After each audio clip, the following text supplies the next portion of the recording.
ఇలాంటి వాటిలో నేను పొద్దు నుంచి చూసే మాట్లాడుతున్నా. మీరు ఏదో అన్నట్టున్నా నా హైదరాబాద్లో ఉండిపోయినంత మాత్రాన నేను జర్నలిజం చదివాను, నాకు లోకల్ రిపోర్టర్స్ నుంచి ఫీడ్స్ తీసుకుని దాని మీద ఒక అవగాహనతో మాట్లాడడం అనేది నాకు బేసిక్ నేచర్.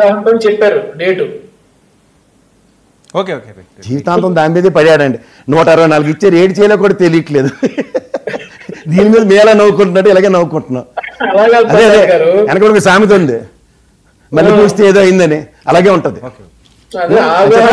ధర్మ పోరాట దీక్షలు చేసి రాష్ట్రంలో ఉన్నవన్నీ మా మహేష్ గారు ఇందాక పీపీపీ విధానం గురించి చెప్పారు. నిజంగా సార్, అంటే మీకున్నంత అవగాహన మిగిలిన రాష్ట్రాల్లో డిసెంట్ తెలియజేయలేదన్నందుకు నేను యాక్సెప్ట్ చేస్తాను.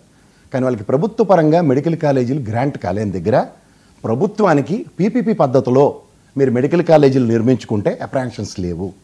ఇక్కడ ప్రభుత్వ పరంగా ఇంక్లూడింగ్ మీరు రీసెంట్ పాస్ట్లో కడప కాలేజీకి ఎలకేట్ అయిన సీట్లు కూడా తృణప్రాయంగా వద్దన్న దగ్గర మీరు దాన్ని పీపీపీ పద్ధతి అన్నదాన్ని ఎలా సమర్థిస్తారో సార్ చెప్పండి. నేను మీతో ఏకీపిస్తాను.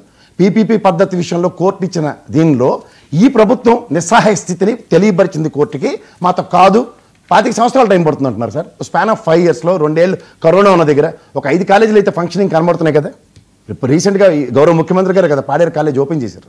సో ఇవన్నీ కనబడుతున్నప్పుడు కూడా ఇంకా ఎంత టైం పడుతుంది అన్న దగ్గర మీకు తిరుపతి వాసులు, మీరు తిరుపతిలో రిమ్స్ ఒక పనితీరు ఆ చుట్టుపక్కల ప్రాంతాలకి ఎంతమందికి ప్రాణభిక్ష పెడుతుందో, కరోనా లాంటి పాండమిక్ సిచ్యువేషన్లో కేర్ అపోలో హాస్పిటల్ లాంటి వాటిలో బిల్లులు ఏ విధంగా ఉన్నాయో, గౌరవ ప్రభుత్వ హాస్పిటల్లో పరిరక్షించిన విధానాలు తెలిసినప్పుడు ప్రభుత్వ పరంగా ఉన్న కాలేజీల పట్ల మన యొక్క కమిట్మెంటు పీపీపీ విధానంకి అనుసంధానిస్తున్న ఈ ప్రభుత్వానికి ఖచ్చితంగా డిసెంట్ తెలియదు. ఎందుకంటే నాకున్న ఒక చిన్న తక్కువ అవగాహన దాంట్లో గతంలో ప్రిన్సిపల్ సెక్రటరీ మెడికల్ వెళ్ళినప్పుడు ఏవైతే శాంక్షన్ అయిన కాలేజీలు కాకుండా మిగిలినవి as soon as you complete it, నేను ఫస్ట్ ప్రయారిటీలో మీకు నేను సీట్ల అలొకేషన్స్ కానీ దాన్ని ఏమంటారు మెడికల్ కౌన్సిల్ ఆఫ్ ఇండియా దీన్ని పరిగణలోకి తీసుకుంటుంది ప్రభుత్వం అన్న దగ్గర నాకు దానికి నేను ఎక్కువ ఎగ్జాంపుల్ కూడా చెప్పక్కర్లేదు. కడప కాలేజీ మీకు ప్రాక్టికల్ ఎగ్జాంపుల్.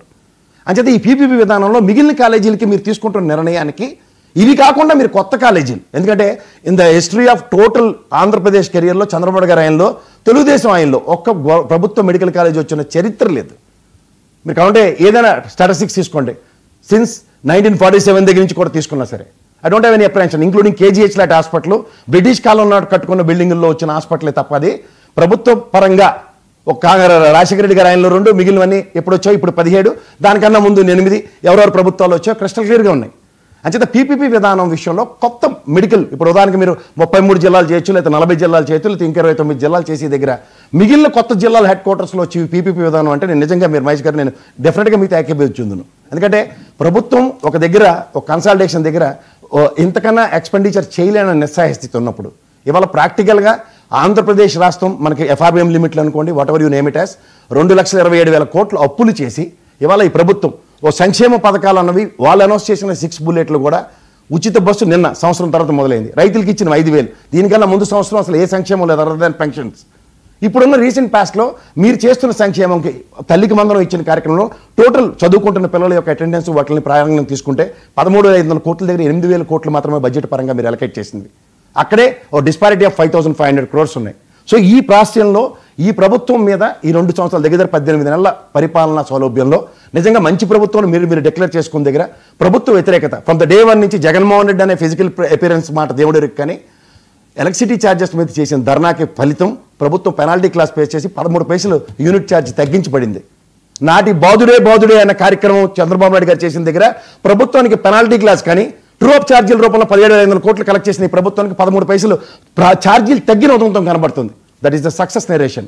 తర్వాత మీరు మామిడికాయ రైతులు తీసుకోండి, లేదంటే పొగాకు రైతులు తీసుకోండి, అండ్ మిర్చి యార్డ్ రైతులు తీసుకోండి, ఏదైనా ప్రభుత్వంలో ప్రభుత్వానికి నిరసన తెలియజేసిన తర్వాత వైఎస్ జగన్మోహన్ రెడ్డి పార్టీ ప్రభుత్వంలో చలనం అన్నది కనబడింది.